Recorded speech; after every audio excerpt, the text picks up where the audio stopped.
Hello, and thank you for joining me on another episode of The Average EV. Today, we are going to be talking about public charging infrastructure. In particular, today we're going to be talking about locations where you are only there for a small amount of time. I'm talking 10 to 45 minutes. This is a really interesting topic, so much so that I am going to have this be a 4-part series, kind of digging into different scenarios. So, hopefully you all can stick along and learn a little bit more. If you haven't already, give a like, give a subscribe, and let's learn a little bit more about public charging infrastructure.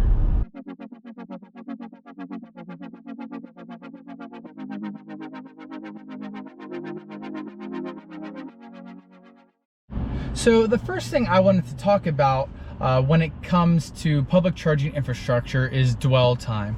And dwell time is basically how long are people staying at a particular location. Not how long are people staying at a location to charge, but how long they're staying at a location. So a lot of times you'll see this, there'll be a charger at a location and maybe someone will only be there for 10 to 15 minutes and the charger only charges at 5 kilowatts. If someone like me comes by and I plug in, I'm really not getting that much juice in the pack. And it's honestly not worth my time. And a lot of the times I don't even plug in at those locations. So the whole install they put in there was kind of a waste. So it's really important for those who are planning EV charging infrastructure to think about how long are people staying somewhere so that the charging speed reflects the time they are there. And I was thinking about, like, when it comes to charging speed versus dwell time, what would be a good kind of metric to look for? And I think that in general, the charge speed should be able to give whoever the customer is at whatever location, give them the range it took them to get there at a minimum, and then additionally give them the range it takes for them to get back to their house or wherever they're coming from. And that would be a really good metric to go base off of. So theoretically, if someone's at 80%, I drive to the grocery store, I go grocery shopping, I come back to my car, I have enough to get back home, so I'm 80%. And I think if we did that, it would have a lot of positives that I'm gonna talk about later. Another thing I wanted to talk about were, what are some short-term stops? And I'm sure everybody's gonna be a little bit different, but a short little list I came up with was maybe the grocery store, different strip malls with shops you just pop into real quick and then come back out and leave. Maybe like if I were to go to GNC and get some protein powder or something like that. Maybe a fast food restaurant, but I am gonna specifically say fast food restaurants that are in communities, not off of like major travel paths. Because I think fast food restaurants off major travel paths could potentially have faster charging.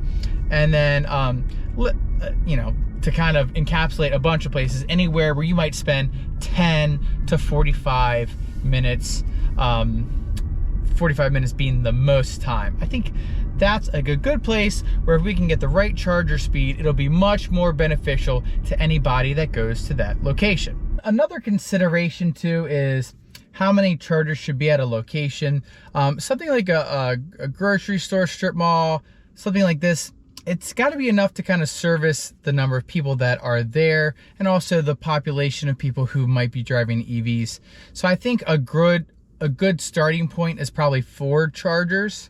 And then if you live in an area where more people have EVs, then maybe you want to have more than that so that people can come who have EVs, actually use the chargers, get their groceries, whatever, leave, and then someone else can come and use the charger. So that's just kind of my thought, but I'm sure there's more data that someone has done about all these things, but this is just kind of my opinion based on what I've seen. Like where I live, if there was 4 chargers, it would be perfect. So now I wanted to start to dig into the chargers. What chargers should actually be at these kind of stops? Before I do, I wanted to unpack a few things. First thing, just if you haven't heard, or if you're just getting into EVs or whatever it is, there's different kinds of current. There's DC and there's AC. not to be confused with AC/DC, the band. But anyways, bad joke aside, most houses are wired with AC. Electric vehicles need DC to be stored in the battery pack. That being said, can't you AC charge an EV? Yes, you can. But what happens with EVs for right now is when you're at home and you plug into your AC and you plug that into your car, okay, you have an onboard charger that converts the AC to DC and then stores the energy in your battery. So I just kind of want to unpack that a little bit just so everybody knows. So technically, what you call the charger at your house that's plugged into AC that goes into your car isn't technically a charger. It's more of just like a power supply to the charger that's built in your vehicle. So let's get into the nitty-gritty.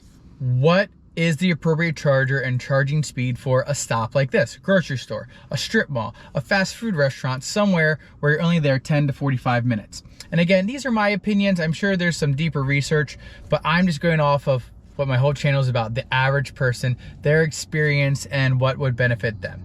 So in my personal opinion, I actually think these spots should have slow DC chargers.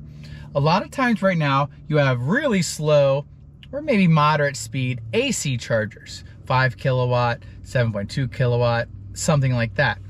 I think that these spots would be better served if they had slow DC fast chargers, meaning 25 kilowatt to 50 kilowatt. Maybe you could have one bigger, like 150 or 350 that goes like a 4-way split, could be cool too. But I think as far as cost and space is concerned, one of these slower 25 kilowatt units would be perfect. I could plug in a 25 kilowatt into my car. It would be DC, straight into the battery. And if I'm in there for 30 minutes, I would recover about 20% of my battery, which is a little bit more than what I was saying as far as what it takes me to get there and back, but it's worth my time. And I think that's important, is it worth my time to even park in that spot and plug in? And I think if we had one of those slower DC chargers that has a higher speed, it would be much more beneficial for people who are only at a spot for a short amount of time. The benefit too to these slower DC chargers is they're more affordable. And I was trying to look up and get some concrete numbers. I was having a little bit of trouble, but based off one source I had found, you could essentially install, I don't know, 8 to 10 slower 25 kilowatt chargers for the same price it would take you to install maybe 1 or 2 150 or 350 kilowatt chargers. Again, I couldn't find a great source for that. If anybody has that information, throw it down in the comments below, and then I can add it to the comments or the description as an update, because I'm sure maybe some of you know a little bit more than I do about that. But that being said, it's much cheaper for these, and it might be a more viable option for these shopping centers to put in so they can accommodate EV drivers. And also they could potentially get some funds from the government to help kind of subsidize the cost and meet the needs of EV drivers. Like I said before, a lot of times you will find these 5 to 7.2 kilowatt chargers, and I don't think they're good enough. I plugged into my grocery store. It gives me 5.5 kilowatts. And honestly, by the time it takes me to go in to the grocery store, get what I need to do and come back, maybe I got like, I don't know, a kilowatt, maybe 2 kilowatt hours in my battery pack, which isn't super worth it to me. And then if I wanted to stay a little bit longer to make it worthwhile, then I have to hold up a charger for somebody else, which I obviously would not want to do. So again, I think that slow DC chargers are the way to go for these shorter stops, so that it's worth someone's while to plug in. Charging cost. This is kind of a, I don't know, an interesting topic, and people may or may not agree with what I'm gonna say. But if a shopping center is so kind to put a charger that charges a decent rate, I would be okay with paying for it, even if it, you know, was more expensive than free. So what would be a good rate? If they were gonna charge the whole time, I'm cool with anywhere like 20 to 31 cents is super cool, especially since I'm not there for a long time. I'm probably gonna pick up, you know, 10, 12 kilowatt hours, and that's only gonna, you know, cost me what, $3 to get almost 20%. Take my money. So I think that would be a great price. It also might be a nice little promotion, maybe first 10 minutes are free or first 15 minutes are free or something like that for someone who's really quick stopping there and leaving immediately. I really think it's, and based on my observation, I think it's important to make chargers cost money, because you get these people and they go and they sit at chargers so they can get free charging, and it's slow charging. So I've seen, and I showed it on another video, it was a Tesla. They were parked in that 5.5 kilowatt charger for 2 hours, taking up a charger for someone who was maybe going to the grocery store or something like that. And that's just not okay. And so I think that they need to cost money. It might be okay for a short amount, so there's a little bit of a benefit for, hey, thanks for coming to our store. We'll give you 10 minutes for free. You only have to pay whatever energy you use past 10 minutes. I think that's a great idea to help keep those energy, you know, people who like to get the free energy away. Okay, everybody, that's kind of it with these short trip, you know, going to the grocery store, coming back kind of spots. Again, I'm gonna dig a little bit deeper into some other locations, and then I might kind of recap all of them in the last episode.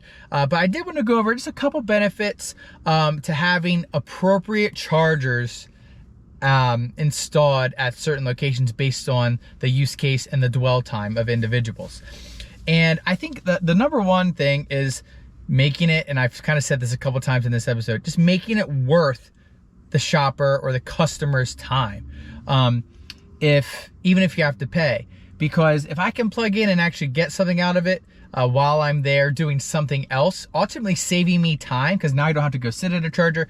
Or, you know, also comparison to if you went to a gas station, you have to drive to a gas station. You can't drive in most cases. You can't like drive, I guess some grocery stores do have gas stations, but not all. But you can't usually drive to a grocery store, get gas and fuel simultaneously. So what a great convenience. So I just think that that is, if you make it worth their while, what a great idea. And then lastly, I was thinking about this too. If people are more sporadically charging and only have to charge in little bits, it probably is going to help reduce grid usage, just so not everybody's charging at nighttime or whenever, or everybody's plugged in charging while they're at work or something like that. I'm just kind of thinking about this from my perspective. If it's broken up a little bit, that could help the grid a little bit. And it could also even reduce the number of people that have to charge at home, because theoretically, if I was at a decent state of charge, I drove to the store, I charged up, it gave me more than I needed, I go home, well, now I don't have to charge at home, and that will help reduce grid usage at the nighttime too. So I don't know, just that's what I'm thinking about, especially as we have more people adopting and more usage. The grid concern is going to start to become more real, and I think that could certainly help.